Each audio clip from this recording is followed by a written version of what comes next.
paz, queridos. Que bom estarmos aqui novamente no nosso programa semanal da Escola Bíblica Dominical para darmos sequência na nossa série de estudos bíblicos a respeito dos profetas Elias e Eliseu. Como eu sempre tenho falado em aulas anteriores, nesse trimestre estamos estudando os profetas Elias e Eliseu. Nas últimas aulas, nas últimas 7 aulas, nós vimos a respeito do profeta Elias. Hoje nós iremos comentar um pouquinho sobre o profeta Eliseu. Na lição de número 8, que tem como título O Legado de Elias, nós enfatizaremos a respeito do chamado do profeta Eliseu. Então hoje quem entra em cena, o personagem novo da nossa história, é o profeta Eliseu.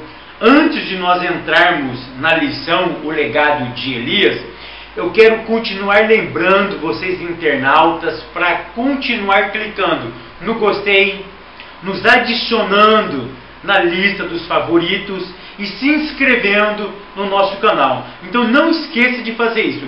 Clica no gostei, nos adicione na lista dos favoritos e se inscreva no nosso canal, aí no canal do YouTube. Fazendo isso, você estará ajudando o professor Fábio a divulgar os seus vídeos pela rede. E eu quero agradecer também pelos comentários, por cada comentário que eu tenho recebido. Todos os comentários eu tenho lido, tá? Todos os comentários. O que eu tenho notado é que muitas pessoas que toda semana deixavam um recadinho, nessa última aula, na lição de número 7, não deixou o seu recado, tá? Então continue deixando o seu recado, queridos. Você em qualquer parte do Brasil, em qualquer parte do mundo, eu torno a repetir, eu tenho um grande público em Portugal e também nos Estados Unidos, né? Quero desejar paz a todos vocês que nos assistem, que o Espírito Santo de Deus continue abençoando a tua vida, o teu ministério. Então não esqueça, clica no gostei, nos adicione, se inscreve em nosso canal e não deixe de deixar o seu comentário também, tá? Porque isso para mim é muito importante, tá? Se você tiver alguma dúvida também, manda um e-mail no hebraicosegantin@hotmail.com. Deixa a sua dúvida, que à medida do possível eu estarei atendendo vocês, tá? Todo mundo que deixa a sua dúvida, que manda a sua dúvida por e-mail, eu tenho respondido, né? Quero agradecer até ao nosso irmão Edson, lá de Criciúma, tá? Que mandou a sua dúvida. Tinha uma dúvida, eu mandei a sua resposta. Que Deus continue abençoando a tua vida também, irmão Edson. Aos irmãos que têm perguntado se eu sou judeu, se eu sou israelita, querido, o professor Fábio não é judeu, o professor Fábio não é, tá, israelita. Bom seria que eu fosse, tá? Por quê? Porque eu amo aquele povo, eu amo ele de Israel, eu amo aquela terra, eu amo a língua original, o hebraico, eu amo a cultura daquele povo. Por isso que nas minhas aulas eu sempre uso a linguagem e a cultura hebraica, tá? Porque eu sou um apaixonado pela cultura judaica, um apaixonado pela língua israelita, tá? Pela língua hebraica, ok? Então os irmãos que me mandaram perguntando se o professor Fábio é judeu, o irmão Fábio não é judeu. Gostaria de ser, mas a nossa vida quem comanda é Deus. E aprove Deus fazer com que o irmão Fábio nascesse no nosso querido Brasil, terra abençoada pelo eterno Adonai. Então aqui fica a minha, tá? O meu lembrete: o professor Fábio não é judeu, ok? Eu somente sou um amante da cultura judaica. A dica da semana aos meus professores é: professor, eu sei que nós temos uma lição, nós seguimos um cronograma, tá? Mas eu queria deixar um lembrete o seguinte: mesmo nós tendo esse cronograma na nossa mão, saia da sua casa convicto de uma coisa, que você tem a palavra de Deus.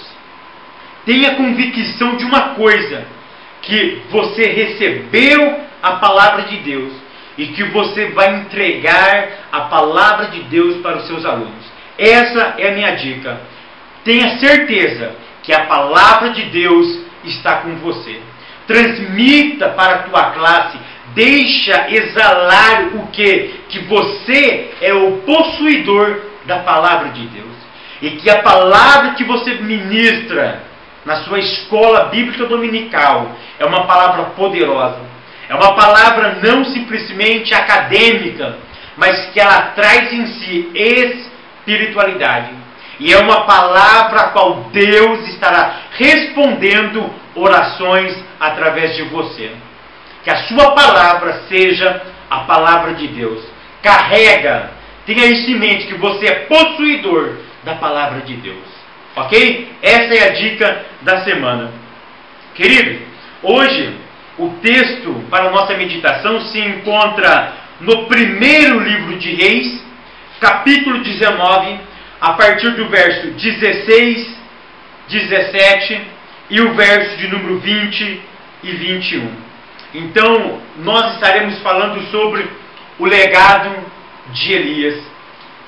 A nossa aula ela tem como objetivo mostrar, tá, que Elias estava chegando ao final do seu ministério e que Elias precisava consagrar, ele precisava separar um outro profeta, uma outra pessoa para ficar no seu lugar. Então nós abordaremos nessa aula o que?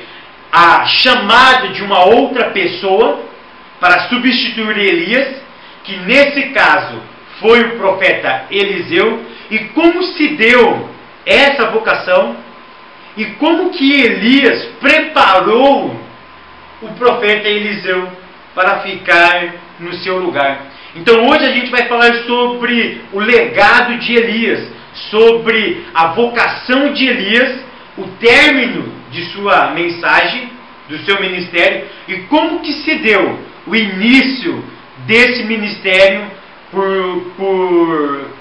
por horas feita pelo profeta Eliseu.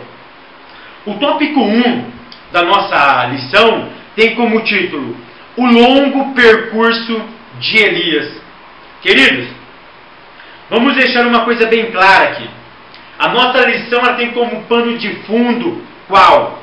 Elias, ele estava no Monte Carmelo, ele enfrenta os 450 profetas de Baal e mais 400 profetas de Azera.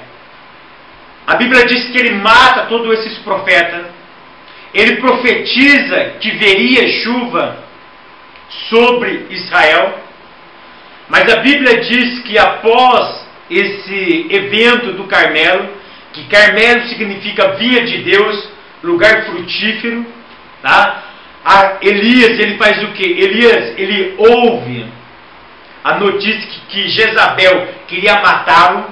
O que ele faz? Ele foge, tá? Ele foge para o monte. Ele foge para o monte.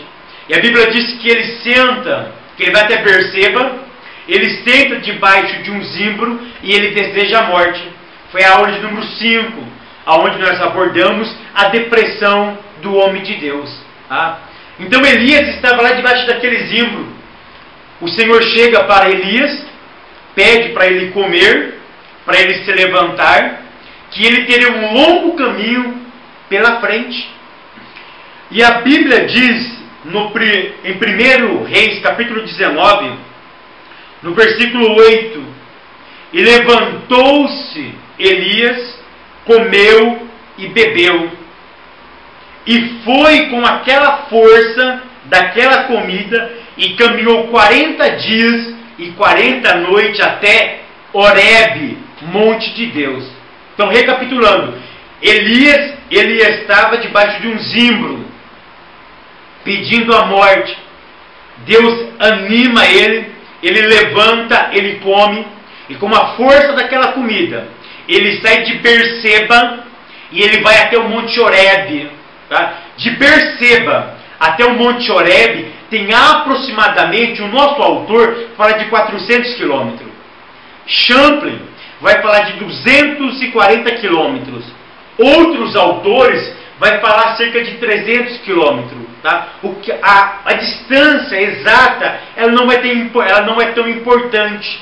O que é importante é que quando ele sai de Berseba e ele vai até Horebe, que é uma distância considerável, considerando a menor distância, tá? Que é o Chample, que é 240 quilômetros, é uma distância considerável para ele sair de um ponto até chegar a Horebe.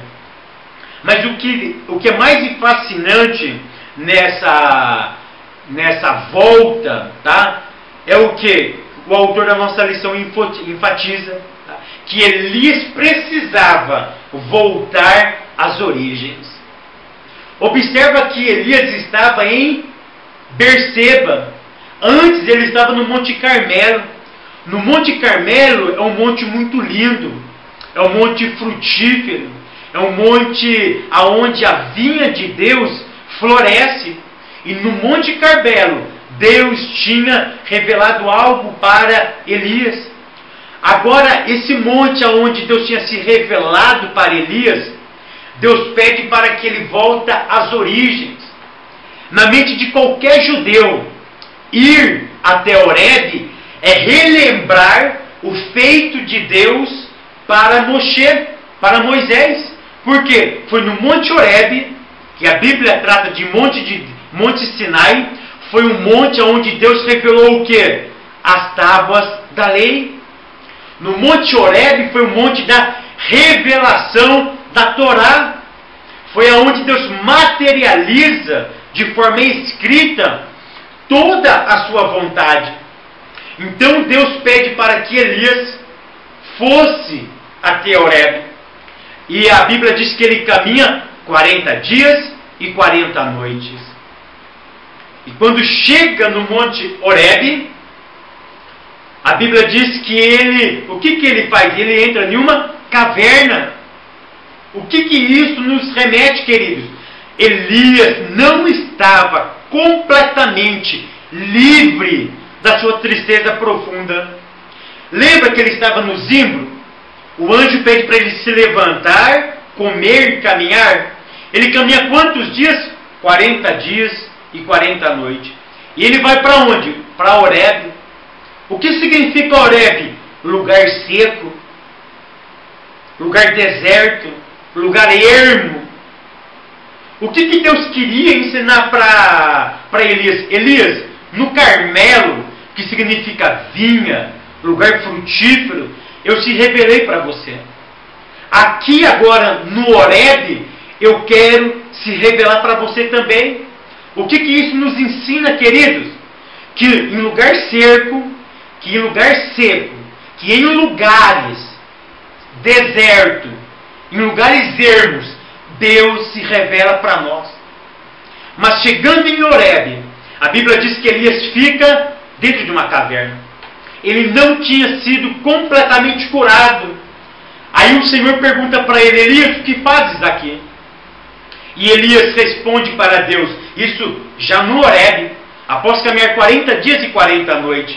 Ele diz: Senhor, eu tenho sido muito zeloso, e o teu povo esqueceu do teu conserto. E eles mataram profetas, e só sobrou eu como fiel a ti. E Deus se levanta e Deus fala: Elias, levanta, sai para fora da caverna, porque eu quero conversar contigo lá fora. O que isso nos demonstra? Quando Deus pede para ele sair da caverna, tem um conceito moral. Se nós estivermos escondidos debaixo das nossas próprias ideologias, isso ofusca a manifestação de Deus. O que Deus estava querendo dizer para Elias? Elias, deixa de lado as suas próprias ideologias. Sai para fora. Deixa de lado o seu eu. Deixa de lado o seu próprio orgulho. Deixa de ser autopiedoso, Elias. Porque fora dessa caverna, eu quero se comunicar com você. E quando Deus tira Elias para fora, A Bíblia diz que veio um grande vento. A Bíblia diz que aconteceu um grande terremoto. E aconteceu também, Elias presenciou fogo. Mas todos esses elementos, o vento, que era a tempestade, o terremoto, o fogo, foi provocado por Deus. Mas Deus não estava nisso. E de repente veio uma voz mansa e suave, que no original hebraico fala que a voz era gentil, era uma voz suave. Começa então a falar com Elias. E Elias fora da caverna. A Bíblia diz que Elias pega o seu manto, que ele carregava, ele tampa os olhos.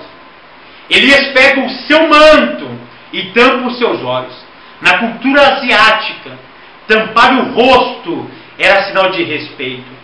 Na cultura europeia, tampar a cabeça, colocar o manto sobre a cabeça, era sinal de respeito.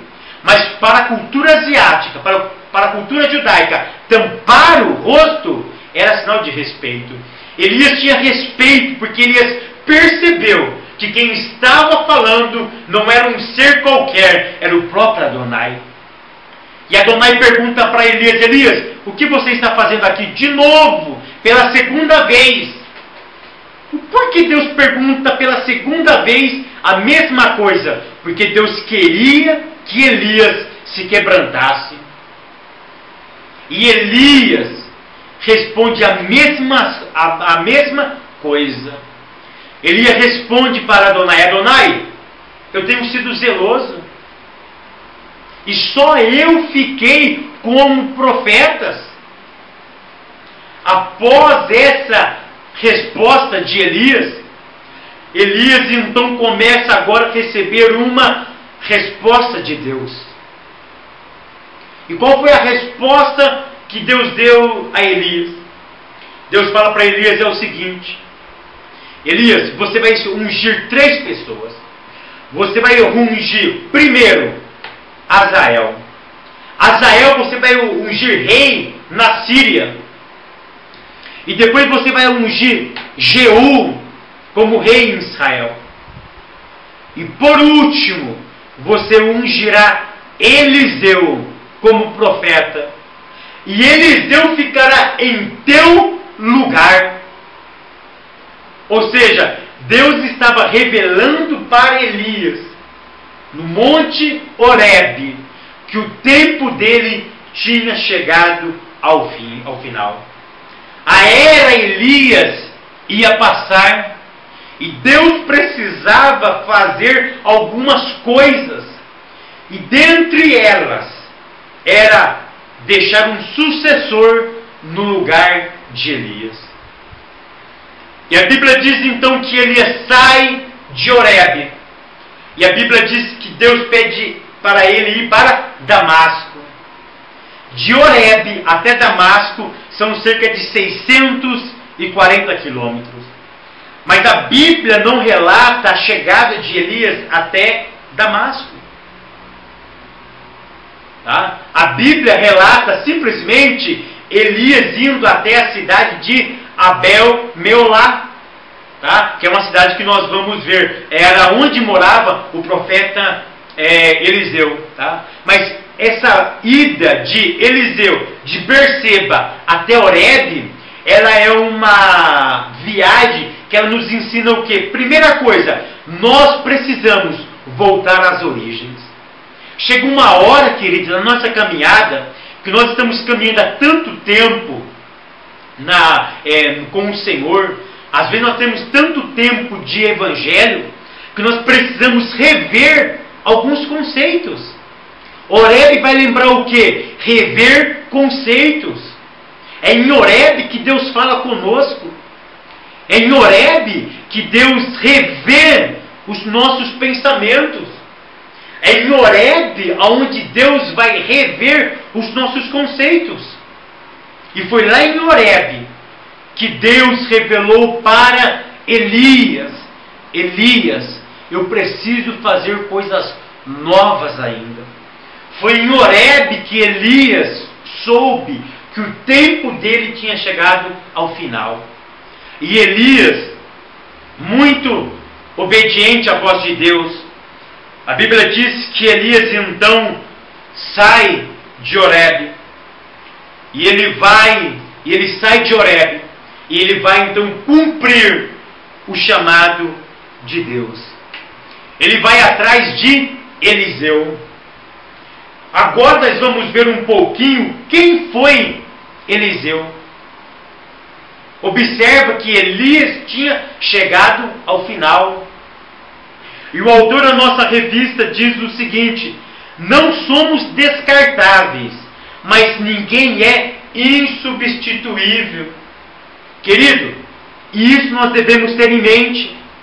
A obra de Deus para nós um dia chega ao final. Nós não somos insubstituíveis. Ou seja, nós não somos, ninguém vai nos substituir. Vai nos substituir sim. O nosso ministério tem um tempo específico de Deus. E você sabe o que eu fico mais impressionado? Que tem alguns pastores, que tem alguns líderes, que parecem que eles são insubstituíveis. Que eles ficam no poder anos e anos. E só a morte tira esses líderes. Existem muitos líderes hoje no Brasil que o tempo de validade cessou. É verdade, querido. Tem líderes que estão atuando, mas com prazo de validade vencido. Ele não deixa o poder por quê? Porque dá dinheiro, porque dá status, dá prestígio. Quantos pastores que o tempo de validade venceu e ele está na igreja ainda, causando que prejuízo para a congregação, prejuízo para o campo, prejuízo para os obreiros, prejuízo para o rebanho de Deus. Isso serve em todas as áreas do ministério. Tem professores com prazo de validade vencido. Talvez o professor diz o seguinte: mas eu já dou aula há 30 anos. Eu sei, foi 30 anos abençoados. 30 anos que Deus te usou, que o Espírito de Deus esteve contigo. Mas Deus está levantando outros profetas. Dê chance, dê oportunidade para esses profetas levantar com a mesma voz que você levantou por cerca de 30 anos aí na sua classe, na sua igreja. Nós precisamos saber o tempo de parar. E Elias, ele começou a trabalhar esse lado psicológico, que ele precisava parar. Mas Deus nunca deixa a sua obra sem ela nunca deixa a sua obra sem ninguém. Deus levantou quem? Eliseu. Quem era Eliseu? A palavra Eliseu em hebraico significa Deus é salvação. E eu estava pensando por que a Bíblia aparece esse profeta com esse nome. Lembra que Elias falou que só ele tinha ficado? E que não existia mais nenhum profeta? Que não existia mais nenhum homem fiel a Deus naquele momento? Deus mostrou para Elias que Deus sempre tem os seus escolhidos. E quem era Eliseu? Eliseu significa Deus Adonai é a minha salvação. Ou seja, Eliseu, com seu próprio nome, queria dizer: olha, apesar de toda essa calamidade, da apostasia em que Israel está vivendo, Deus escolheu os seus. Deus protegeu alguns, que a Bíblia diz que Deus protegeu 7.000 homens. 7.000, a palavra 7 fala de perfeição.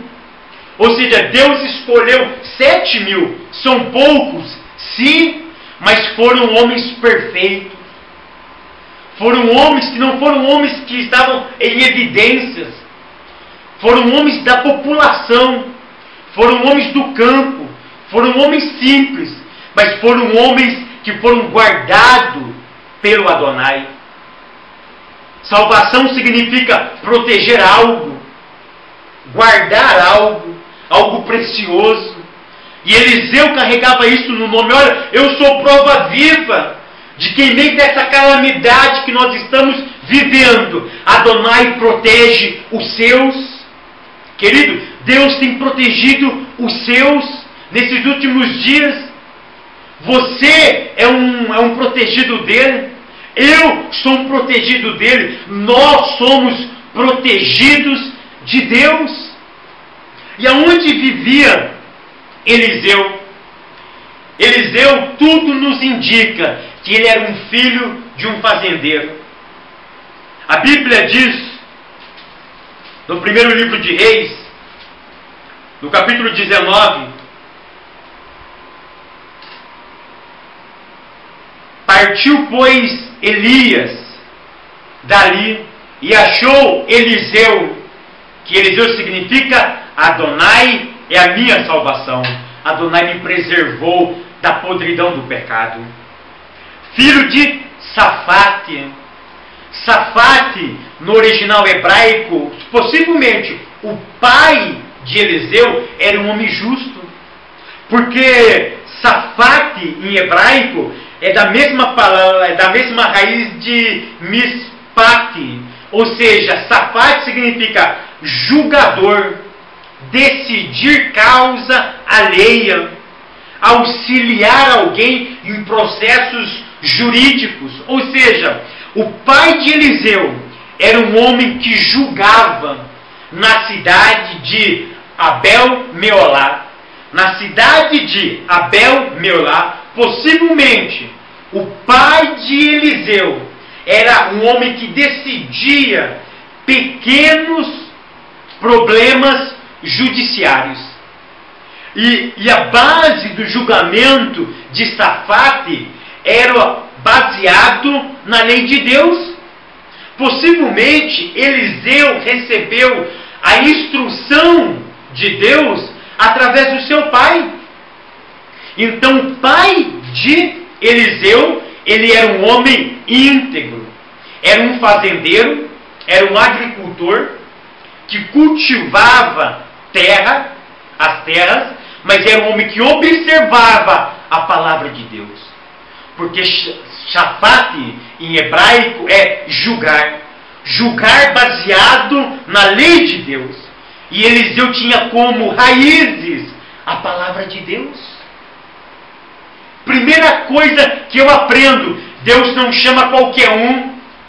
Deus chama alguém instruído na palavra de Deus. Não pense os senhores que Deus escolhe pessoas sem base bíblica. Todos os profetas, todos os homens chamados por Deus foram homens que amavam a palavra de Deus. Não estou falando de homens acadêmicos. Não pensem vocês que Deus chama homens teólogos. Não estou falando de teologia. Não estou falando de academicismo. O que eu estou me referindo é homens que debruçam na palavra de Deus. São homens que às vezes falam até o português errado. Mas se foram homens que amam a palavra, que meditam na palavra de dia e de noite, serão esses homens e mulheres vocacionados por Deus para uma tarefa. Não estou falando que homens que frequentam centros teológicos, porque teologia não traz unção para ninguém. Não pense os senhores que teologia traz unção, que teologia não traz unção. Não se engane que a teologia irá trazer unção. E não estou combatendo também a teologia. Por quê? Porque o irmão Fábio é um teólogo. Tem formação acadêmica. Eu sou teólogo. A minha formação ela é reconhecida pelo MEC. Eu sou bacharel em teologia. Tenho o curso de cultura judaica. Tenho o curso de língua judaica. Estou iniciando o curso de pedagogia. Daqui a alguns anos serei também um pedagogo. Não estou menosprezando o academicismo.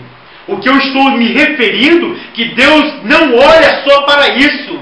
Ele olha para o homem que se deleita na palavra dele, que ama essa palavra e que medita nela dia e noite. Eliseu tinha essa qualidade.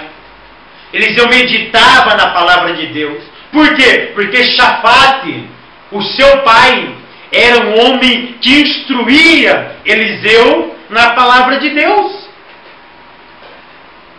Outra coisa, Deus só chama pessoas ocupadas.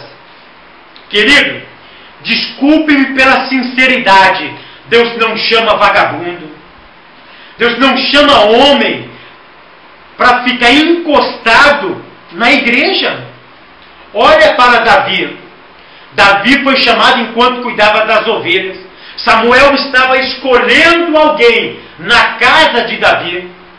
E ele pergunta para Jessé, o belemita, acabaram-se os mancebos? E Jessé fala, não, ainda falta um. Aonde está ele? Ele está trabalhando. Deus chama quem trabalha.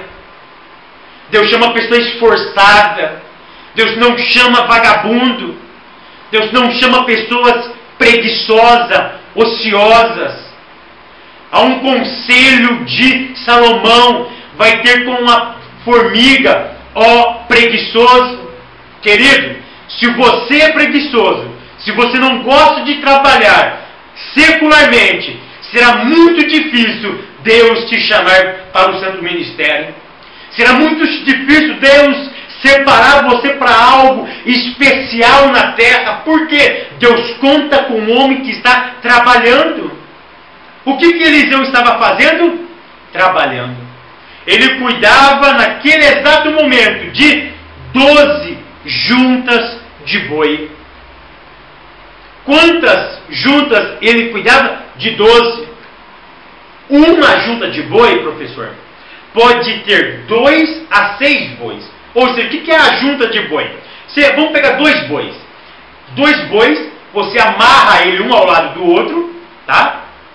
Você amarra eles e eles, o que ele vai fazer? Eles funcionam como, sabe esse trator que trabalha hoje para arar a terra? Que atrás tem aquela pá que vai triturando a terra, que vai deixando a terra fofa. É aquilo que os bois faziam.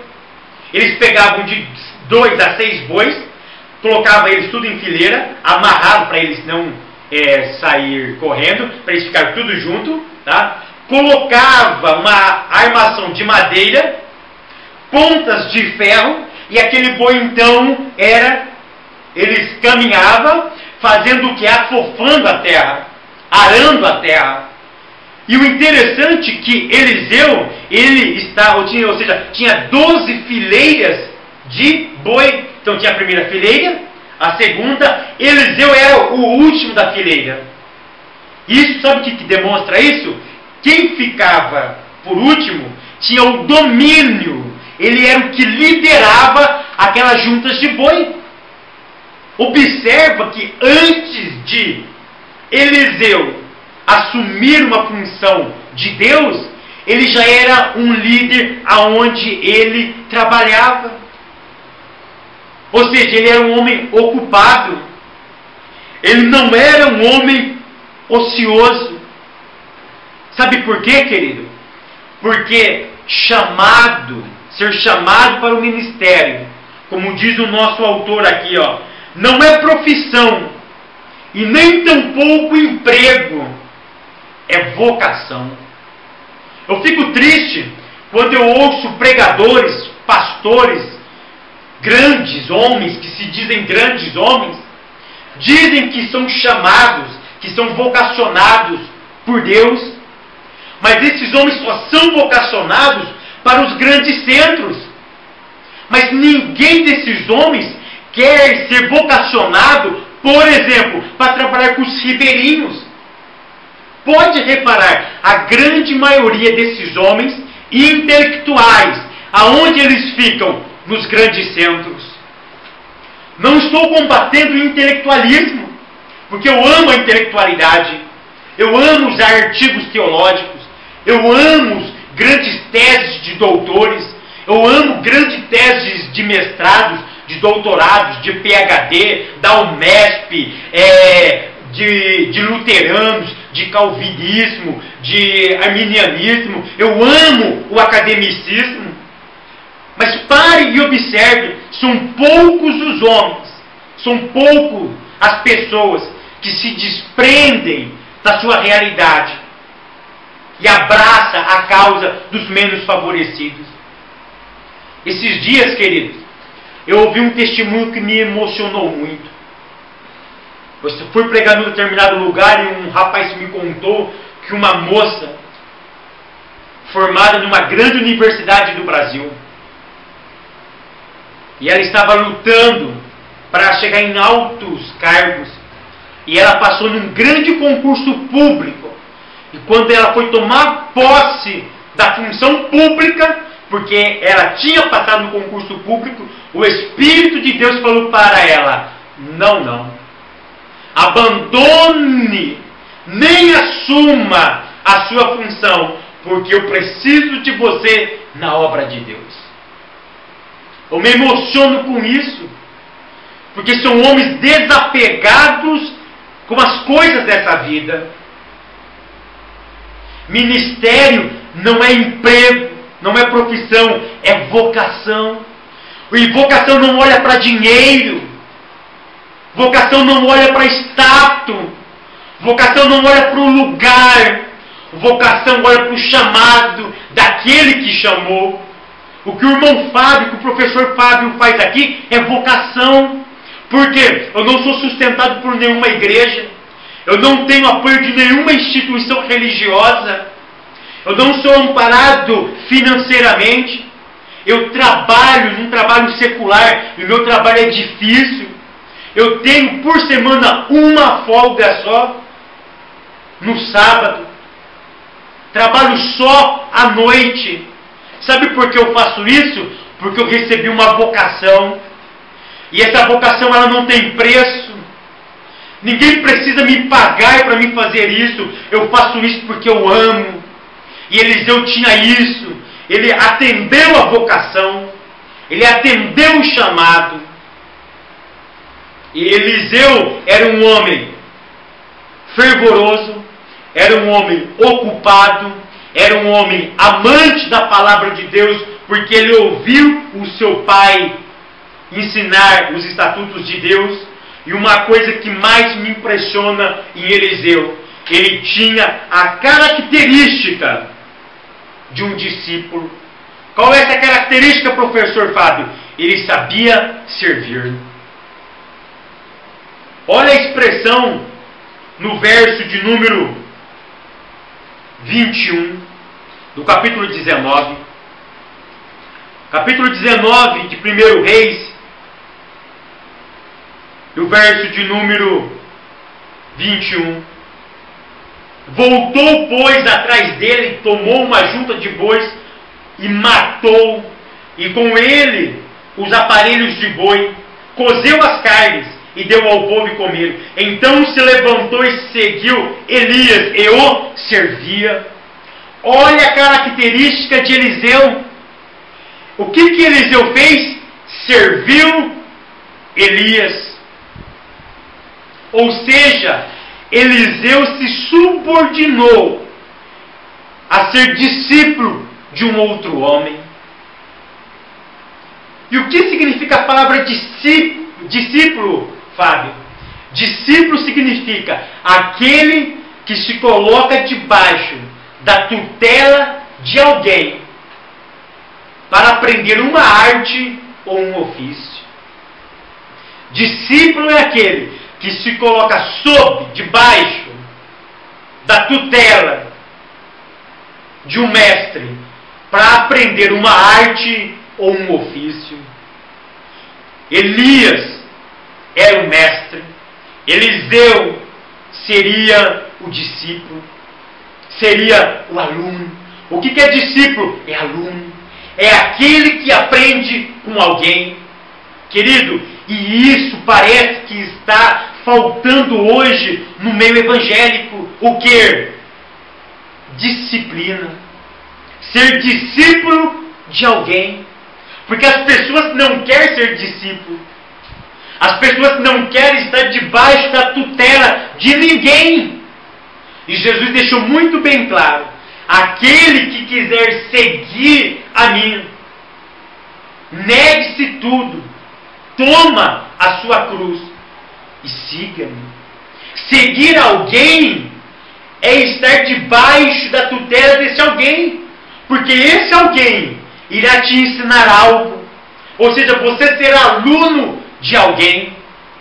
E nós precisamos ter esse espírito de humildade, de aprender com uma outra pessoa. E Eliseu tinha essa característica. Então, quando Eliseu recebeu o chamado, ele largou tudo. Olha o que Eliseu fez. Eliseu pegou alguns bois, matou. O que ele fez? Um churrasco. Chamou toda a sua família, chamou os fazendeiros ao redor. E nessa festa, ele revelou para a sua família que Adonai, o Deus que tinha salvado e preservado 7.000 judeus, tinha escolhido ele para uma grande obra.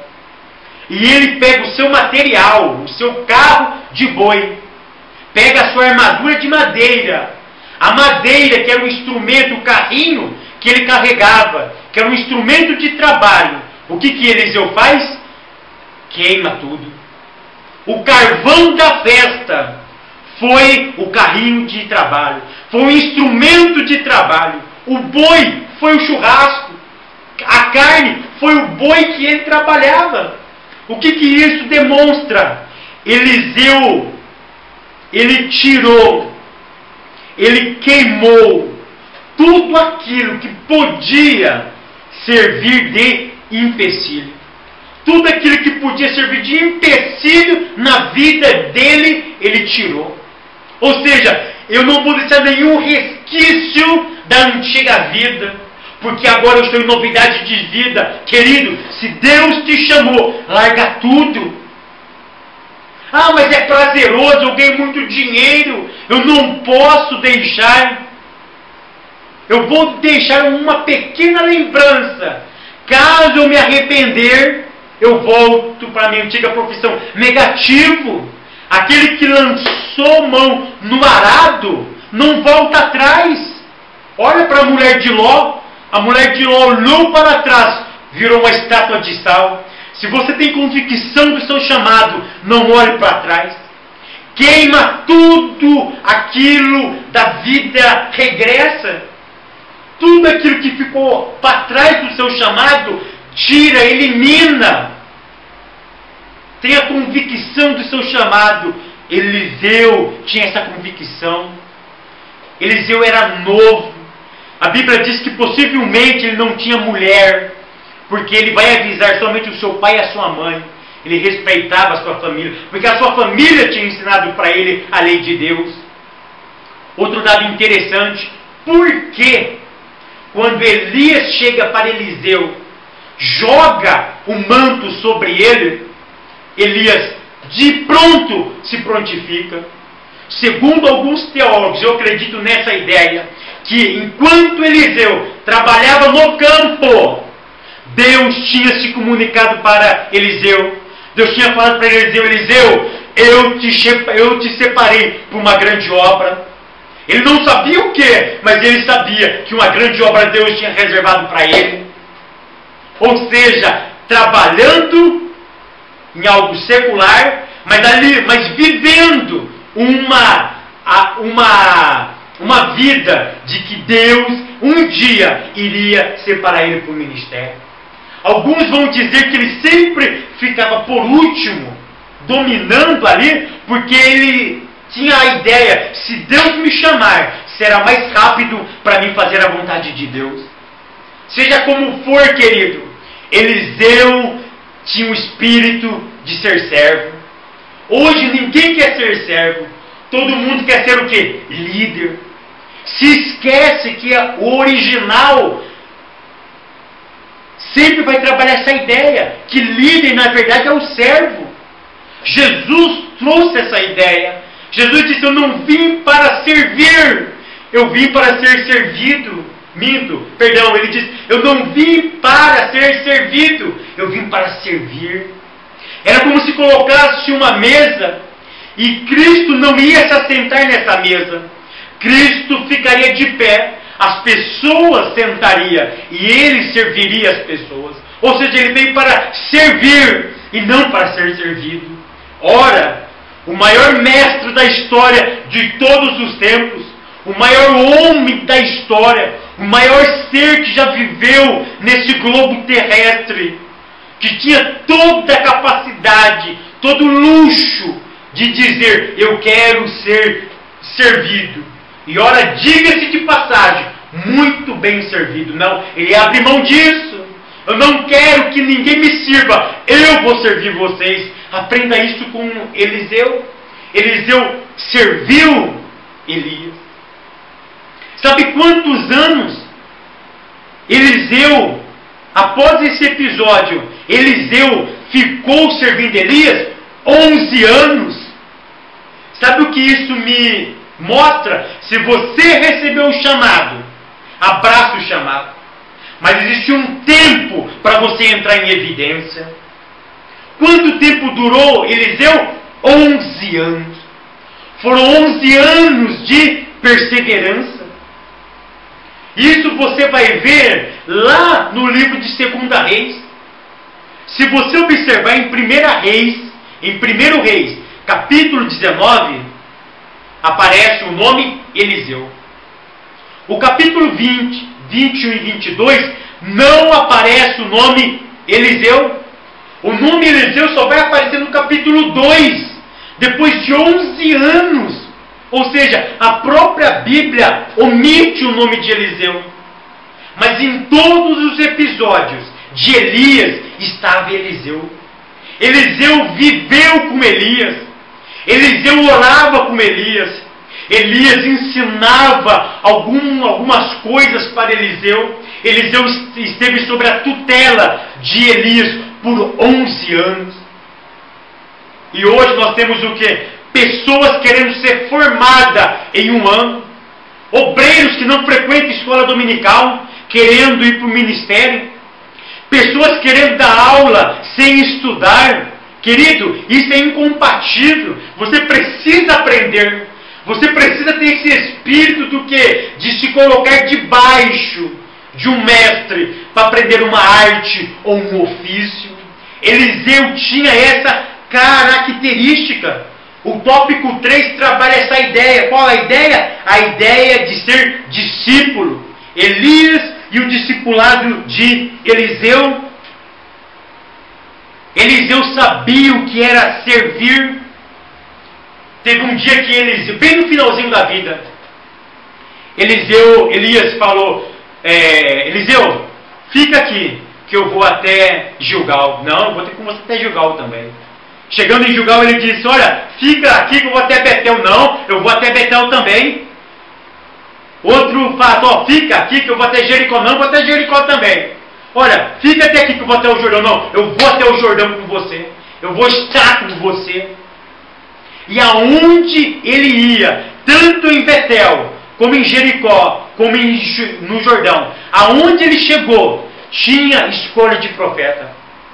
E nessas escolas de profeta, todos sabiam, todos estavam profetizando que Elias iria ser o substituto de Eliseu. Mas o que deixa mais interessante, mais intrigante nessa história, que Eliseu em nenhum momento ele quis usurpar o cargo antes da hora. Ele sempre usou a expressão 3 vezes: calai-vos, fica quietinho, deixa a hora chegar, ele é meu mestre, eu estou aprendendo com Eliahu, eu estou aprendendo com Elias, vai chegar o meu dia, algo maravilhoso irá acontecer com o meu mestre, mas espera. Queridos, que história linda, que nós possamos aprender com Elias e com Eliseu. Eliseu soube esperar o tempo. E após a saída, quando ele chega no Jordão, a Bíblia diz que antes de Elias ser assunto ao céu, ele olha para Eliseu e diz: o que você quer de mim? Pede que eu vou te dar. E você sabe o que ele pediu? Porção dobrada do Espírito de Deus. Queridos, eu me alegro com esse pedido de Eliseu. Eliseu viu o seu mestre fazendo coisas. Ele viu milagres sendo operados. E ele queria fazer muito mais. Não para a glória dele, mas para a glória de Deus. Queridos, que você possa pedir unção dobrada do Espírito de Deus. Que você transmita isso para a sua classe. Que o que mais nós estamos precisando é ser cheios do Espírito de Deus. É viver no oceano do Espírito. É viver mergulhado no Espírito. E viver mergulhado no Espírito é viver baseado na palavra de Deus. Porque quando nós amamos a palavra, quando nós observamos a palavra, o Espírito Santo se torna vivo e atuante nas nossas vidas. Queridos, que nós possamos aprender com Elias e com Eliseu, que nós possamos pegar esse legado de Elias, porque Elias nos deixou o que é ser um homem espiritual. Elias deixou para nós o que é ser um homem de fé, o que é andar debaixo da autoridade de Deus, o que é ouvir a voz de Deus e obedecer a Deus. Que possamos ter isso em mente, que possamos absorver o legado de Elias. E eu quero terminar essa aula dizendo uma coisa: que você, professor, possa meditar após a tua ida. Qual será o teu legado? Qual será o legado do professor Fábio? Qual será o teu legado, pastor? Qual será o teu legado, professor, que você deixará para os teus alunos, para a tua igreja, para a tua família? Pense nisso, medite nisso, que você possa ter uma aula abençoada na Escola Bíblica Dominical, e que semana que vem nós possamos nos encontrar aqui novamente para continuar aprendendo a palavra de Deus. Que Deus continue abençoando a todos vocês e que porção dobrada do Adonai repouse sobre a tua vida, sobre o teu ministério, para a glória do Eterno. Amém.